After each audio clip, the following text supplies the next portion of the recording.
menjauhiku, sengaja menghindar, seolah tak mau lagi bergaul denganku. Awalnya aku mengabaikan itu, tapi lama-kelamaan hingga Kiki dan Reza tiba-tiba menghilang dari peredaran. Mereka sudah tidak mau lagi bergaul denganku. Apa arti dalam persahabatan itu? Tak berguna. Iya, Mak, sebentar. Obat yang Mak pesan sudah Ai beli di warung.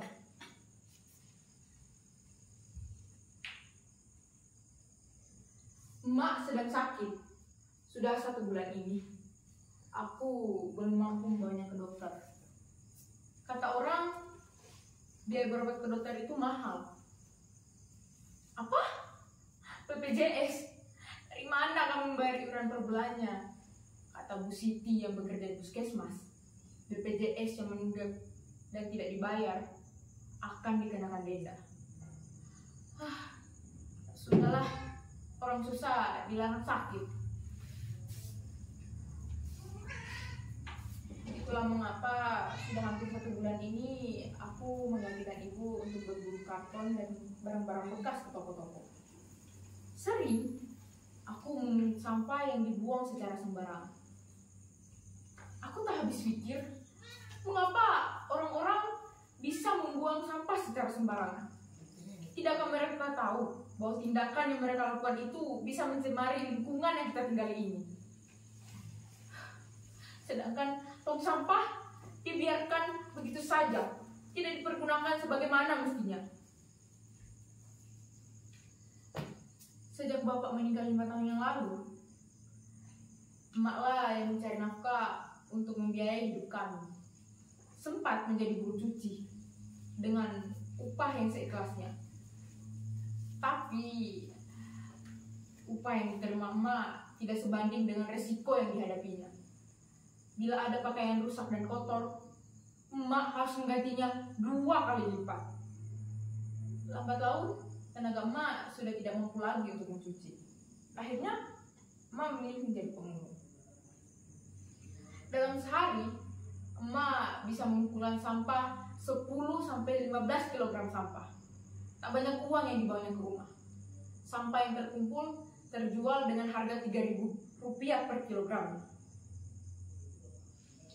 Cukuplah untuk membeli beras, kebutuhan sekolah, dan sedikit jajan untukku. Emak ingin sekali aku jadi guru. Cita-cita emak adalah menjadi guru.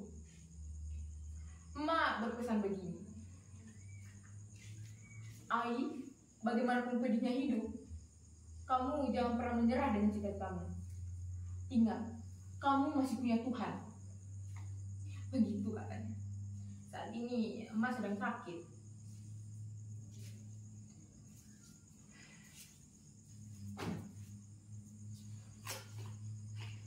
Kalian pasti bertanya, dari mana aku bisa mendapatkan handphone Android ini? Kalian pasti curiga kan, karena aku anak pemulung. Baiklah, aku akan sedikit bercerita. Dalam memperingati 17 Agustusan tahun lalu, Pak Lurah memintaku untuk mengumpulkan teman-temanku untuk ikut lomba gerak jalan. Aku ditunjuk sebagai kepala regu. Meski awalnya ragu, tapi kami berusaha dengan keras. Akhirnya, regu kami menang. Jadi, sudah jelas kan asal-usul handphone ini? Ini adalah bonus dari Pak Lurah.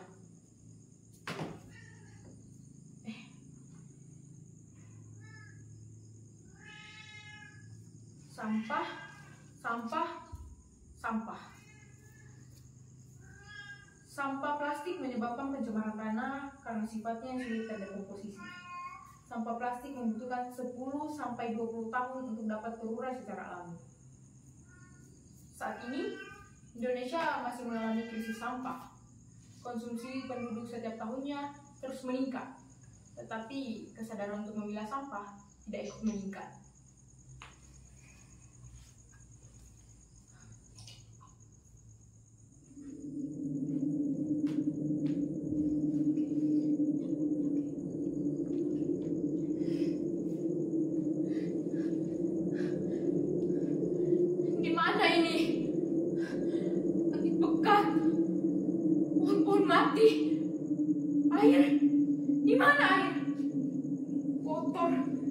berbau. Lihat kedua mata orang itu. Mata mereka memerah. Kulitnya mengelupas.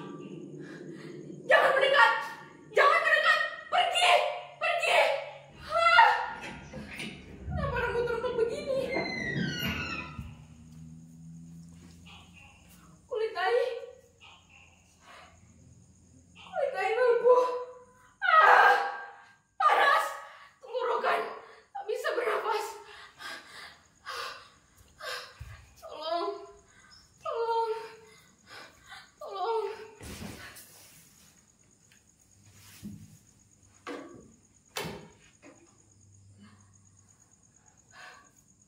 Apakah ini firasat bahwa tangan kecil ini harus melakukan sesuatu?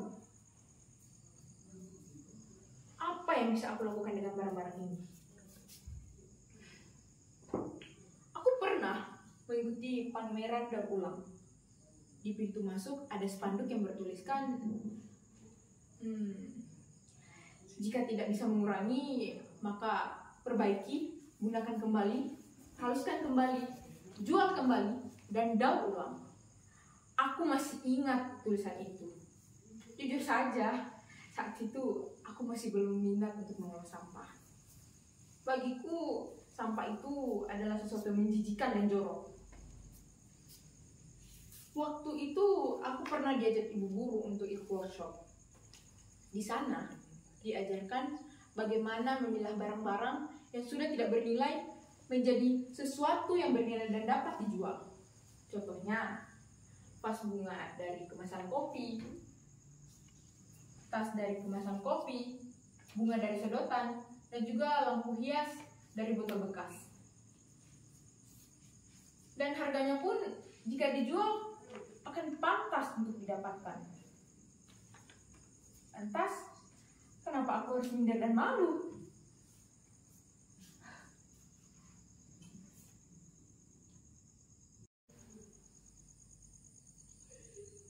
Aku baru saja mengantar emak pergi ke dokter. Penyakit emak harusnya mendapatkan penanganan khusus, tapi emak bersikeras ingin pulang. Dokter pun tak banyak bicara, dia hanya menginstruksikan berapa kali emak harus minum obat dalam sehari. Aku pun tak sempat untuk menanya-nanya. Tatapan emak mengisyaratkan bahwa ia ingin segera dibawa pulang. Oh iya, Lingga, Kiki, Eza hari ini berjanji untuk datang ke rumah. Ternyata mereka tidak benar-benar meninggalkanku. Lingga, Kiki, Eza, we are the best friend there forever. Tuhan, terima kasih sudah mengembalikan hari-hari baik kepadaku.